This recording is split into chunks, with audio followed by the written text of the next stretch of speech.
Hello and welcome to The Stack. This week we discuss the relaunch of food and travel title Roads and Kingdoms. Plus, Souvenir, a new literary arts journal based in Paris, and a magazine dedicated to psychedelic art and literature. Enjoy the show.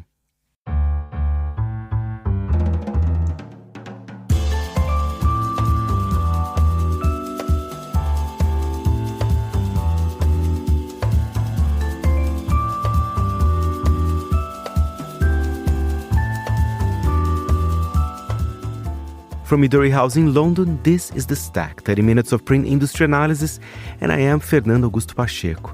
We start the show talking about the relaunch of Roads and Kingdoms, the longtime publishing partner of literary and travel icon Anthony Bourdain. They are launching a new print magazine, a twice-weekly travel newsletter, and a new membership platform as well.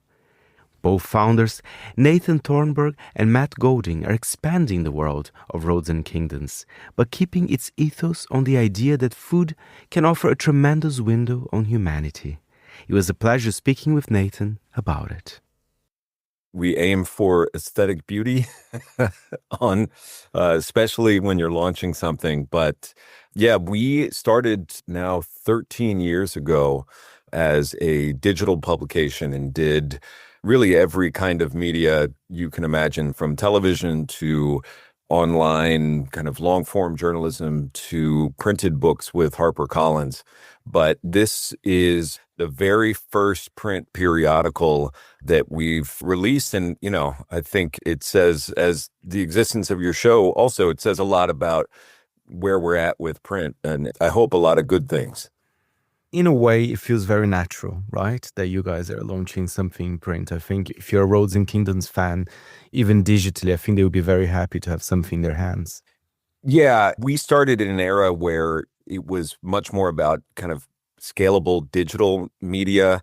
I had spent most of my career in Time magazine, which was going down. So people conflated that with like the death of print in totality. But really, the work that we had always done, I think, was always meant to be in a beautiful, thick paper stock print edition, because it was always photography and illustration heavy. It was always long form, too long for tired eyes on a web browser.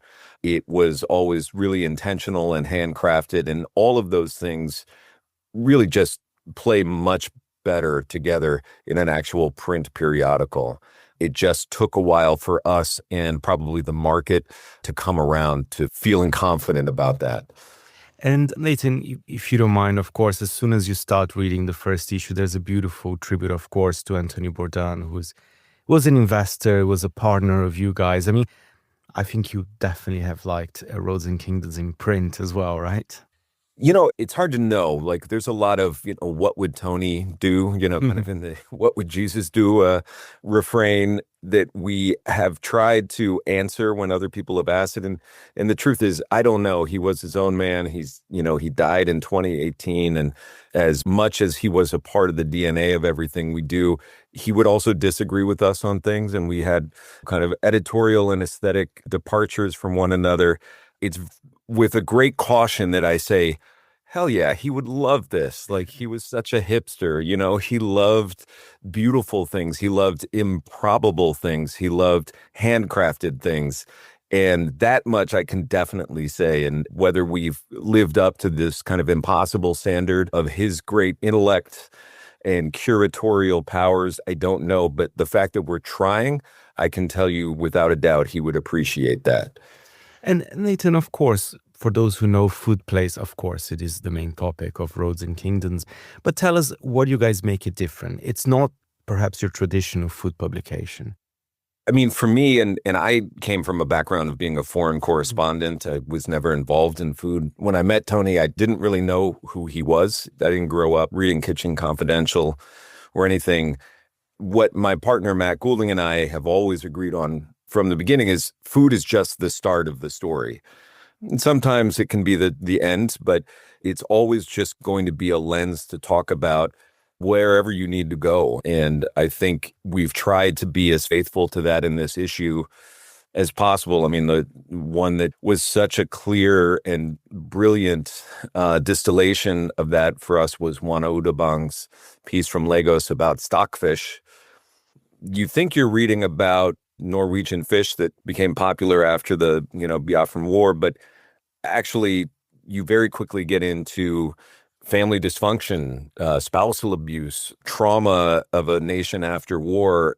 And you're still talking about stockfish, but it takes a poet like Juana to weave all those things together in this beautiful way that shows you that food stories do not have to just stay focused on deliciousness or technique or anything like that. Food is everything. And you can see that even in your list. Of course, in this issue, you have 50 places that you and your team kind of enjoy around the world. I mean, it's not an obvious list. And of course, we're used to those lists of the Michelin star restaurants or, the list I'm talking about. So this is different. This is specific. I'm very glad, for example, that there's a place, I'm from Brazil. There's the acarajé da Cira in Salvador. I mean, acarajé is one of my favorite Brazilian food as well. So I like it. There was this element of surprise in there. Yeah, we, after years spent mocking the San Pellegrino lists, such of the world, for their tendency to flatten the world. I mean, Michelin excels at this. They look for the same experience, no matter what country you are on Earth, and they grade accordingly so that you can get a really uniform experience. To me, that's terrible. The world is an incredibly diverse and much more interesting place than that. So when we put our version of the list together, what we really asked is all of our favorite people, like Rafa Tonon, who's our beloved contributor, who's from Sao Paulo, and put those things up on the map. We want a place that makes you feel like not only you're comfortable, you're welcomed, it feels like home to you, but it's also a place that might not be able to exist anywhere else than it does. And that's almost the exact opposite of what these kind of, ordered lists of fine dining do. So I'm very happy to have given it a shot. And I think the list next year is going to look completely different. But we always are just relying on the great instincts of our network of friends, writers, cooks, fixers around the world. And tell us about this new iteration of Roads and Kingdoms as well. Of course, there's a new printed title, a beautiful one that I'm holding in my hands right now. But there's also a kind of a membership program. I wonder if you could explain to us a little bit more and what does it involve? The path to the membership started in 2020 for us when, we were still kind of in shock about Bourdain's death and the business had to reorganize. And it took a Spanish chef named Jose Andres, who's a great humanitarian and a great kind of motivator of men.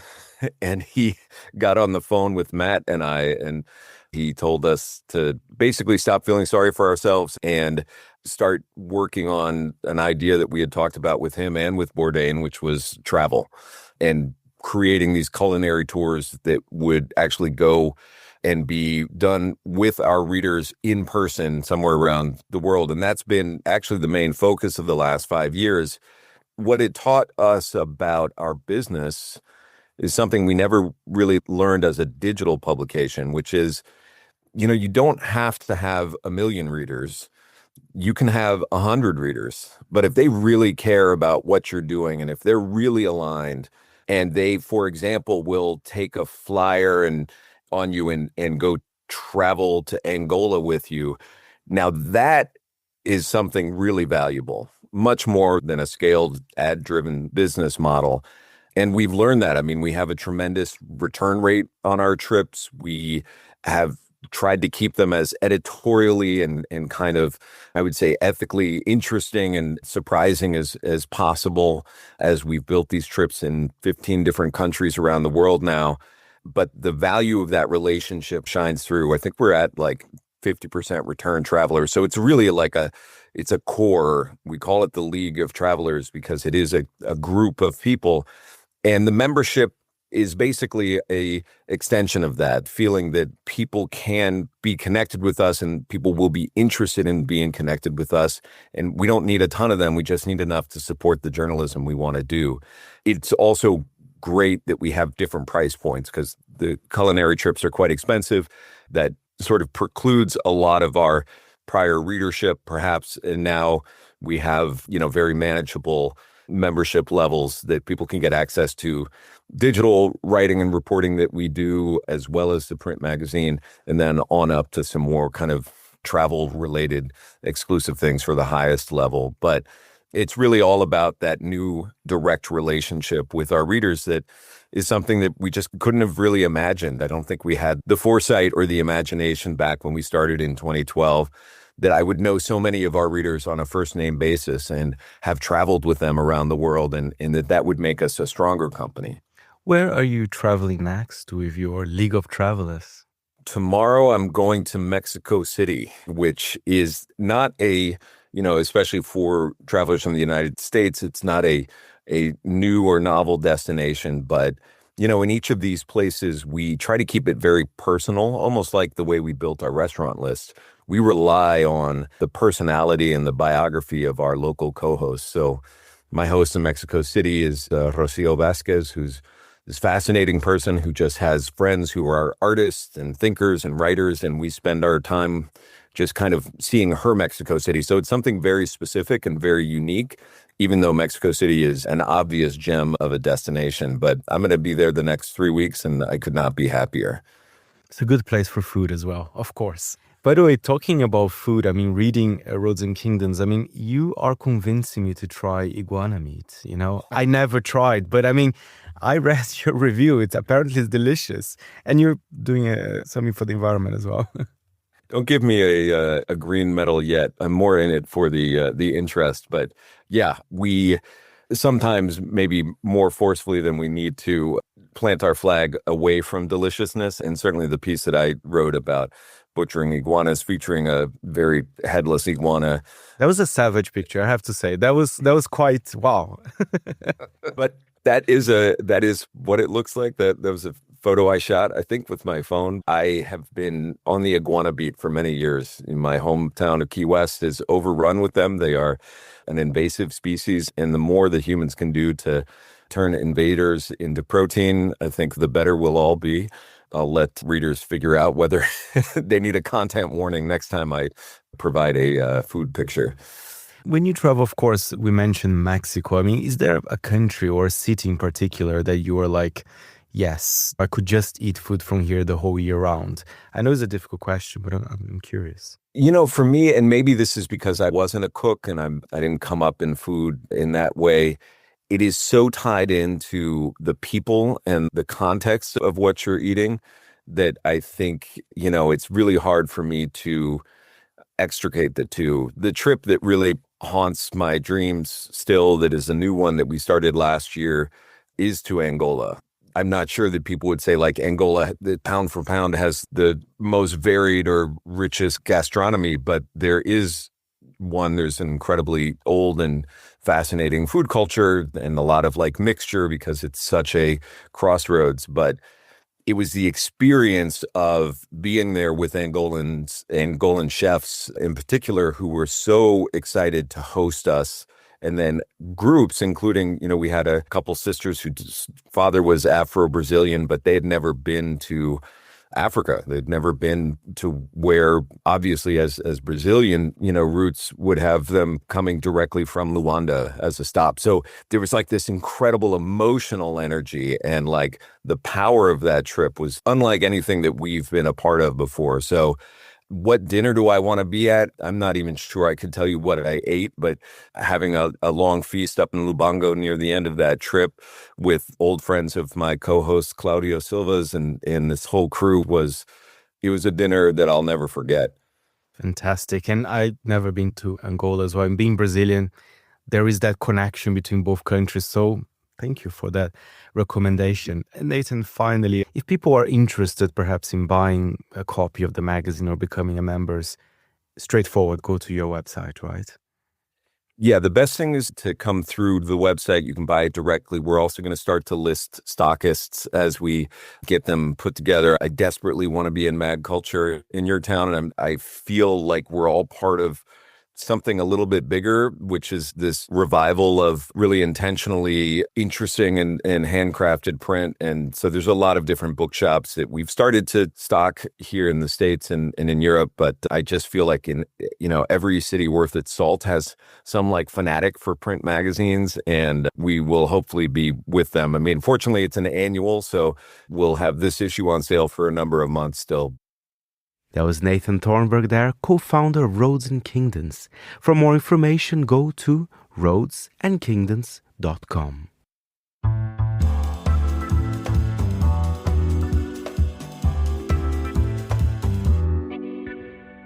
And now, Monocle writer Claudio Jacob chats to the founders of Souvenir magazine, Augusta Sagnelli and Caio Berlin. This new literary and arts journal based in Paris aims to capture the bohemian spirit of this creative capital city. I actually thought over 2 years ago, if I were to make a magazine here in Paris, what would I call it? And I wrote it down in a journal and I put that journal away. And then 2 years later, when Kyle and I met and he was like, I want to start a literary and art magazine in Paris, I was like, I have a name, but I don't remember what it is, but I know I wrote it down. So I went searching in my journals and I found it and I was like, oh, it's still good. And so I was really excited about it. I mean, of course, there's the double meaning in French and in English, which is at the root of where we are coming from as Anglophones living in France. It also helps that English speakers who don't speak French know the word and know how to say the word, and might not know that it has this double meaning, but can discover that, which again is kind of just folded into this double kind of layered piece that we've put together. And it is actually what it is. It is a collection of memories, a collection of pieces that we want to be remembered and that we think are worthy of remembering. So we hope that the people in this magazine as well, the creators in this magazine, their work will be remembered and will go on to be beyond just this publication. But a lot of these people are at the beginning of their careers, and it's very exciting to have them in this piece. And then I think from a practical perspective, one of the reasons that I ended up falling in love with the name was that there's an enormous, extremely fascinating and influential history of Anglophone literary magazines in Paris. But almost all of them have kind of existed on this little expat island. They weren't necessarily founded with the idea that they would be involved in the Francophile or the Francophone literary scene. When I moved here 2.5 years ago, I didn't speak French. I didn't know French that well, but I immediately started to read and to learn an enormous, as much as I could anyways, about the French literary world, to understand who are the most innovative authors, and then also to discover a lot of younger writers who ended up, many of whom were friends of mine.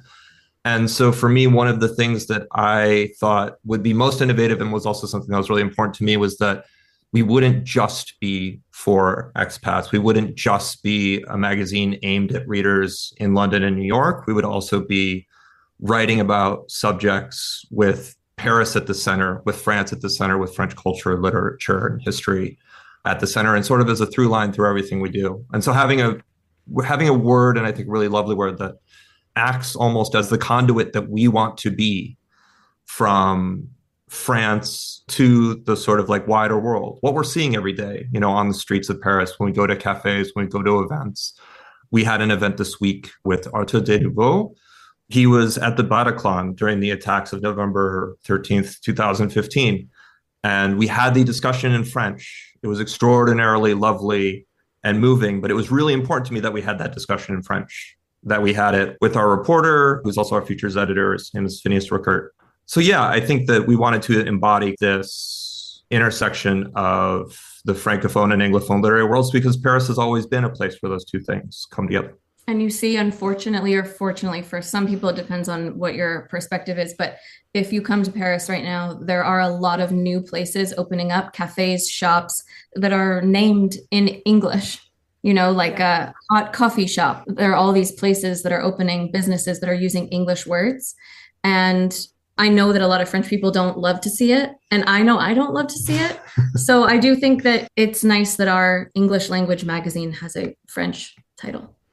Absolutely. And this, what you talked about, the sort of the English word souvenir as sort of like, memorabilia, to something to carry with you, and also the French verb souvenir, to remember.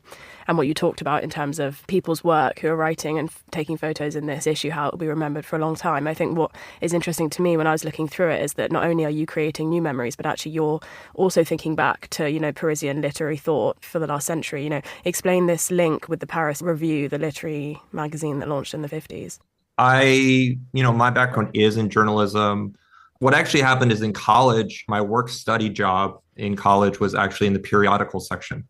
And that was where I discovered the Paris Review, the New York Review of Books, the London Review. We got everything from around the world. And one of my jobs was actually every time that new magazines came in, I would open them and then file them sort of like in their respective places. And so then I spent a lot of time in the archives there. And then when I started doing research for this magazine, the American Library in Paris has an extraordinary archive.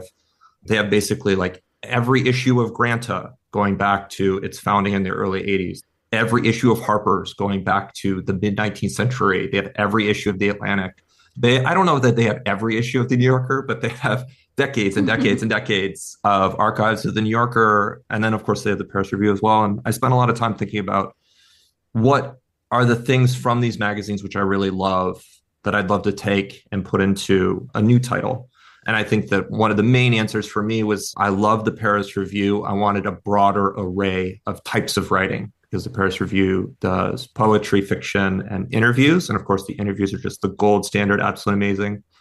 But I love reported pieces. I do them myself. I love criticism. So I love photo essays and art and visuals. And that's where meeting Augusta was really the key to this whole thing, because I was really intent on making a book rather than a broadsheet like the London Review.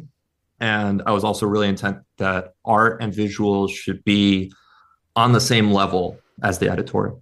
And I think what I read in your introduction, that you sort of are happy and sort of willing, I suppose, to handle issues that some might perceive as quite complex or maybe too negative for today's sort of press metabolism. And actually that feels in keeping with this idea of, harking back to the sort of the intellectuals on the left bank who became this like crucible of radical ideas. Talk to me about some of the issues, topics, themes that you wanted to speak about in the first issue of Souvenir. I'll tell you about a few of the stories. I think that the main thing, one of the big differences, a lot of the magazines, for me, what are the most important magazines that have been founded in the last 10 to 15 years, they tend to be on the left. They tend to have a strong ideological line. I don't personally, and I wasn't necessarily interested in having an ideological line that the writers would have to follow. For me, it was much more important that we found stories. And that's what we were trying to get across, I think, in the founder's letter, was that we're going to be willing to take on any story if it's a great story, even if it contradicts the prevailing narrative around what is or isn't sort of like the appropriate viewpoint, the appropriate consensus view. And I think when we touched on politics in the first issue, it often came organically out of a set of larger thoughts about the topic. So we have one article by our reviews editor, his name's Annabelle Ford. She's a really, really fantastically gifted writer and novelist who lives here in Paris and has been here for a really long time. She wrote about this genre of novels that are essentially almost like romantasy, but set in occupation era Paris. And it's this enormous sprawling review. She read at least a dozen examples of this genre. She compares it to Miranda July's new novel. And at the end of the piece, she talks about how the main thing that she got out of these novels was positive, even though she didn't always love the writing, was that these were stories of ordinary people at an extraordinary moment doing something small to resist in some way. And so I wouldn't necessarily have pushed her toward that. And then she ended up actually talking about this young woman who her mother was deported in Massachusetts, essentially like ICE basically kind of like tricked her to come out of her house, and then they arrested her, and there was a video of it. And then it sort of became this larger thing. There was a question in Massachusetts of whether federal agents, federal immigration authorities actually have the authority to arrest people in Massachusetts. But when we started the piece, it was just like, I just assigned this as a review of these books. I didn't say, Annabelle, you need to tell me about like why this speaks to our present moment. That was actually not part of the assignment. And this is what I think is interesting, where beyond the work, it comes in the actual creators themselves and the through line that you'll find, especially, I mean, in issue number 1, we handpicked every single person, from the written pieces to the commissioned art to the published art. Everyone has a through line that is France or Paris in some way, and that they're very fantastic at what they do. So that the quality of the writing, it came from them, and we saw that potential and we saw that skill, and we just gave them a place and a platform to put it. And it's been really cool to see just how far someone can take something when they have pages assigned to it. But I think the different thing about what we're doing as far as thematically is that we don't really have a set theme per issue. We kind of let that theme like blossom on its own, and we see where it goes. And then we kind of tie the theme, I would say, more between the people versus between the stories themselves. And like Kyle said, it's really just about great stories. They don't have to be Paris specific even. If the story is fabulous and somehow you found your way into this network and you fit into the fabric of this place at this time, you're a perfect contributor for Souvenir. And it's like Kyle was saying, this kind of ordinary criticism piece that it could have been, it reflects the time in which it was written. And our goal is that that piece can be picked up in 3 years from now and read, and its relevance will also evolve as time has passed. So none of the pieces that we're interested in publishing are pop or fleeting. We want them to be really kind of standalone and to be remembered through the test of time. One thing I'm quite keen to talk about is the photography and the front cover specifically, which, Augusta, am I right in thinking that's one of your photos? It is, yes. Yeah. I believe I took it this year, earlier, and I think maybe a year ago I took it in Paris. I know, I love this image. It's for an essay, a sort of photo essay, I guess, photo-led essay about Paris syndrome, which is actually something that I've always found fascinating. You sort of define it here as a sense of extreme disappointment exhibited by some individuals when visiting Paris who feel that the city does not live up to their expectations. I think it's such an interesting way of cutting through some of the maybe stereotypes, glorifications, hyperboles that come with Paris, which, as we all know, is a fabulous city, has a lot going for it. But it's really interesting to look at it through a slightly different lens about some of the disillusionment and disappointment that people feel actually when they get to Paris and it's actually not what they expected it to be. Why did you feel that a photo from this essay, was good for the front cover? And it's interesting because the person pictured has her back to the camera, which I think is really interesting. So talk me through that a bit. Yeah, I mean, we had a couple of contenders. I think pretty early on, it became clear to me that I really wanted to push for this one, because I think it was important to have a person. I take a lot of street photography in Paris, and I have kind of a series of images like this. France has some different laws and cultural relationship to photographing strangers, and especially publishing their image. My view and vision on the street in street photography has changed since moving here 5 years ago. And I've recognized that in my work. And this photo to me just seemed so Parisian, especially if you live in Paris, but only if you really know what to look for. Mm-hmm. I've walked behind this woman dozens of times, and so have so many people. I mean, you know her in the metro, in front of you in the boulangerie. And yeah, she just felt also the fact that her back is turned to us. We're walking in her steps. And so we're kind of following her from where she's come. And that's what we're doing in this magazine. There's so many giants and, known and unknown artists and creators who have walked these streets. And so we're walking the same streets as them and doing this new kind of journey and new venture. There were many layers of symbolism to me in this image that just felt correct. And it just felt like an image you don't see on the cover of a magazine. Absolutely. And so it felt very right. And then it tied into the story. I mean, Kyle was the one who originally challenged me to create a photo essay that was street photography, and maybe even more so with a fashion lean. And so that's why we chose our contributor Queen to write a piece for it, because she's very in the fashion world.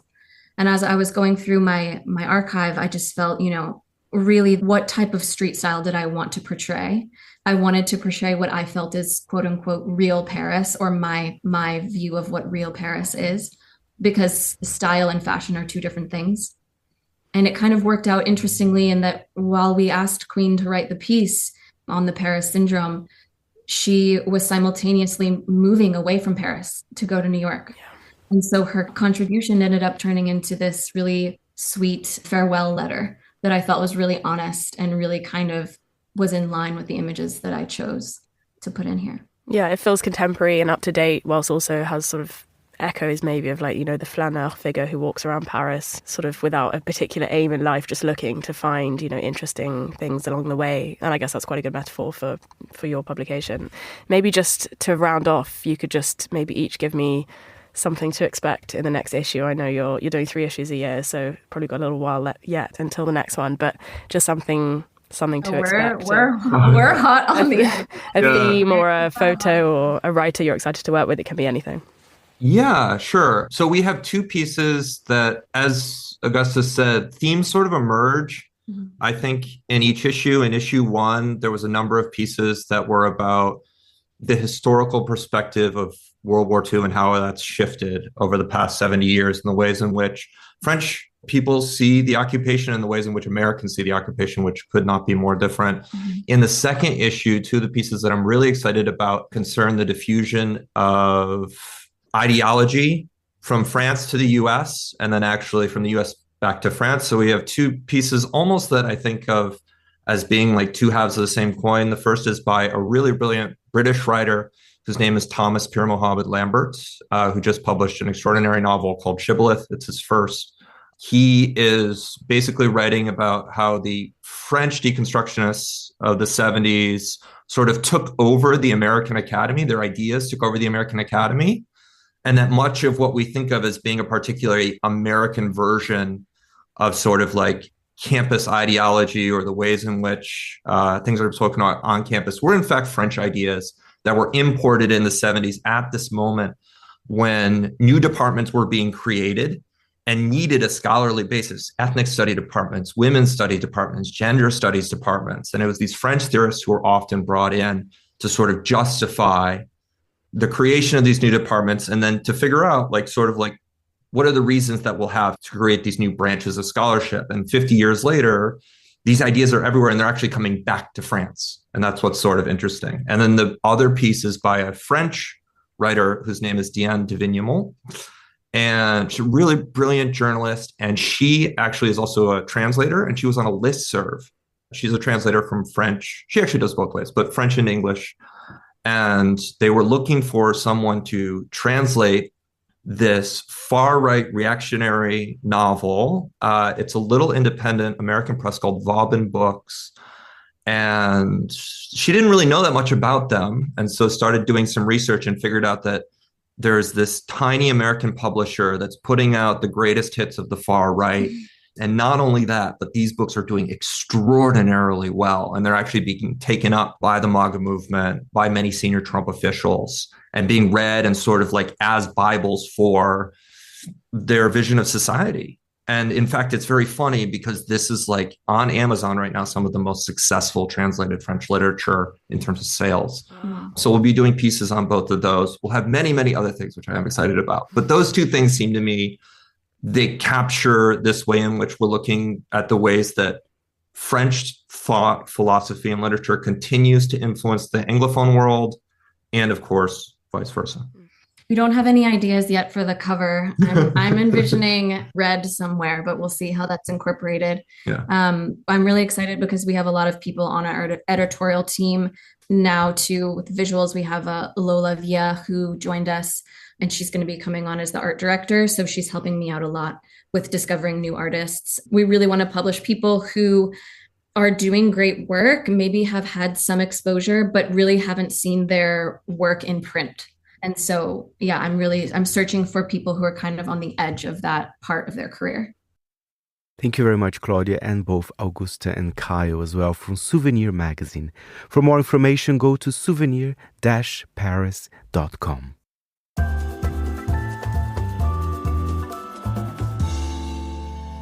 And now let's feature a beautiful new magazine dedicated to psychedelic art and literature. Elastic. The title aims to bring new perspectives to the topic, avoiding the usual cliché of day-glow mandalas and contorted mushrooms. For the first issue, Elastic's editor-in-chief and publisher, Hillary Brenhouse, chose the topic of dying, interpreted in many different ways, all packed in 176 lush, full-color pages. Here is my conversation with Hillary. The primary idea of the magazine is to take a stab at what contemporary psychedelic art and literature is and could be. I think that it started because I had been going to a lot of events, conferences, electronic music festivals, things like that, that were purporting to showcase psychedelic art, and all of that contemporary psychedelic art sort of looked the same to me.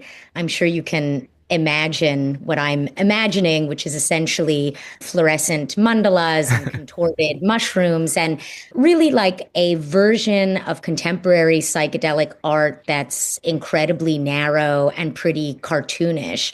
And as somebody who's interested in the psychedelic experience and also interested in art and writing, I just sort of thought to myself, like, I think that this category could be, and really is, a lot more diverse, much richer, much vaster than the version that sort of dominates the popular imagination. And what if we treated it that way? What if we began to talk about contemporary psychedelic art as something, as art that plays with time, that plays with perspective, that blurs waking and dreaming life? What if we just blew the category open and put up a hand and waved and checked out who is ready to respond to that? Part of the mission here is to recognize some overlooked art from that first psychedelic era, the mid-60s to mid-70s. I think that era was a time of really radical artistic innovation, and most of that art has been forgotten. We talk about really just the same three white male artists and poets over and over. And so mostly we're bringing together this really incredible body of contemporary work, but we're also recognizing under-recognized art from that time. Do you feel excited about the scene today as well? Yeah, I feel incredibly excited. I think that, one of the most rewarding parts of putting this magazine together has been being approached by artists and writers just by virtue of having put this into the world, who are like, oh, I hadn't thought of my own work as psychedelic, but looking at the magazine, I realized that it can be thought of in that way. I think that category that we're talking about, that very narrow vision, obviously doesn't appeal to everyone aesthetically. And a lot of artists and writers are working outside of that narrow vision. And it's been amazing to connect with them and just to see how they define psychedelia once they begin thinking of their work that way. And Hillary, let's be honest here, narrow doesn't really match the word psychedelic, right? So it's quite puzzling, in a ways that it was treated like that in some ways. Well, exactly. I mean, if you talk about this psychedelic experience, which for me, like, experience with psychedelic substances is just one kind of psychedelic experience. I think that everybody is familiar with the psychedelic experience because it's like we've all experienced states and conditions that are impossible to describe straightforwardly or linearly. We've all experienced loss and grief, which I think of as a truly psychedelic experience in the way that it just completely messes with time, feels, sometimes like multidimensional and sometimes subatomic. As somebody who gave birth in my shitty little bathtub, I can tell you that like the loss of self that happened there felt incredibly psychedelic. People describe chronic pain or transition or any kind of experience that just sort of completely turns your perspective and your universe upside down and inside out might be described as psychedelic. We're coming to psychedelic art with a mindset that is open and ready for vastness. But I think that the psychedelic experience takes infinite forms. So as you say, to think of psychedelic culture as a narrow category just isn't a fit. For the first issue, you chose a theme, perhaps, that relates to the whole issue, even though there's many different interpretations, which is dying. I wonder if you could explain a little bit more about that. Yeah, I mean, obviously, as somebody who's interested in psychedelics, the fact of starting with the end was really appealing to me. I mean, a lot of the work here is non-linear. And as we've been saying, like Ben's time, Ben's perspective, Ben's genre, I really wanted to land on a theme for the first issue that would both appeal to people who are interested in the psychedelic experience and also appeal to writers and artists at large. And, obviously, writers and artists are thinking about dying. There's this quote in my editor's note from the wonderful writer Garth Greenwell that says something like, all of art is just saying again and again, I'm dying, love me. I think that's true. I think that that's why we make art and why we write in part. And so it just felt like a theme that could capture a lot. We have interpreted it very broadly to include all kinds of beginnings, all kinds of endings, all kinds of portals and states and experiences by which the self is transcended and transformed. And so you have all of those things in here. You have writing and art about grief and loss, about literal death, but also about things like childbirth, about living through war, the horrors of war, about the loss of self that happens during sex, all kinds of things like that. And so it felt like it would be able to capture the range that we were imagining and allow people working in a psychedelic register to really experiment. When you were commissioning for issue 1, did you leave this kind of open interpretation for artists, or how was the process of commissioning some of those pieces? Yeah, I always say that we tried to have some kind of control over what landed in the magazine. Like, I come from the editorial world and have been working as an editor in books and magazines for a long time, and am used to, especially with a themed issue, being able to think about it beforehand, like what should go in here, what kind of shapes could this take, and who would best be able to execute those shapes. And that's not how this emerged at all. I mean, people really did not give me what I thought I was going to receive. People did not turn in what they said they were going to turn in.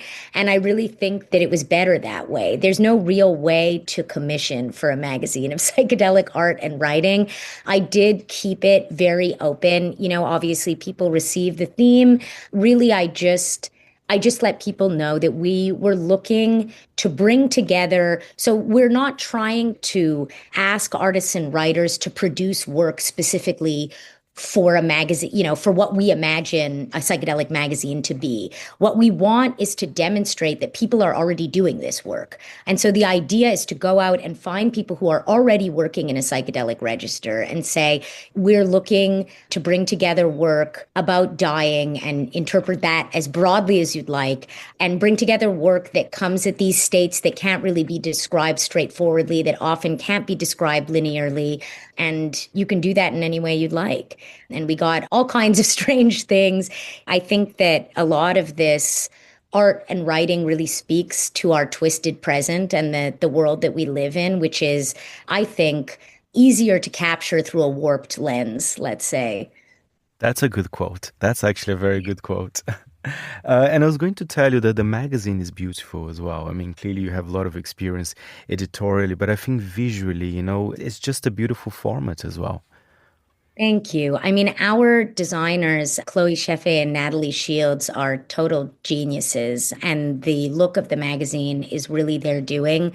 I pursued them for a long time before they came on. They are known in the world of design for sort of blowing the imagined barriers wide open. And I think that they were perfect here to think about what contemporary psychedelic design might look like. Because when people think about psychedelic design, they immediately, psychedelic design from the first psychedelic era in the 60s and 70s is extremely recognizable. It's like those Art Nouveau inspired shapes and hand lettering and flowing lines and vibrating colors, all of those music posters that come to mind right away. And I think it's a real challenge to think about what psychedelic design in 2026 could resemble. And they've taken an amazing swing at it, I think. I think they did. Hillary, are you already thinking about issue 2? I mean, even you don't need to tell us what is going to be the topic, but tell us how is the process there for a second issue now? Yes, I'd love to tell you what the theme is. So the theme of the second issue, the second volume is the interspecies issue. And so there's all kinds of things. We're wrapping it up right now. We're in the final stages. We'll be sending it to the printer in a couple of months. So it should be available in the spring, which I'm really excited about. The interspecies issue brings together all kinds of art and writing about literally other species, plants, animals, fungi, but also just relationships with the landscape, relationships with the elements, bacteria, parasites, you name it, it's in here. And I think that whereas in the dying issue, you find that a lot of people are writing and making art in a psychedelic register in order to get at things like loss and transformation. In the interspecies issue, you find artists and writers experimenting, playing with time and space and perspective in order to get at the porousness of the self and the interconnectedness of all things, inexplicable relationships with other species and things like that that are difficult to articulate when you're making art in a very narrow and straightforward way. Well, I love the topic. And Hillary, remind us, you are based in Montreal, right? Is that where the magazine is made then? Yeah, I mean, we're sort of all over the place. So I'm in Montreal. Our two creative directors who I just mentioned, one is in Brooklyn and one is in Seattle.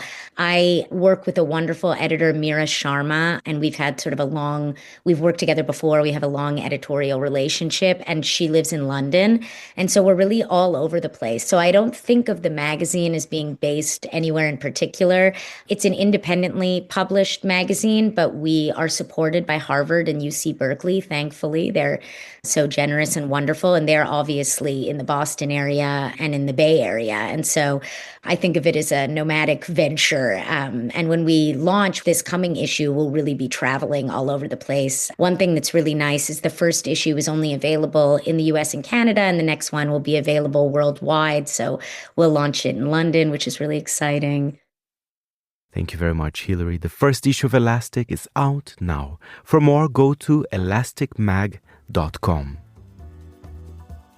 And that's it for this week's show. My thanks to our editor, Jack Jewers. Any comments or queries, feel free to write to me, Fernando, at fp@monocle.com. And remember, we're back next Saturday at 10 a.m. London time. Meanwhile, you can always listen again at monocle.com and subscribe to the show on Apple Podcasts and Spotify. You've been listening to The Stack. I'm Fernando Augusto Pacheco. Until next time, it's goodbye from me.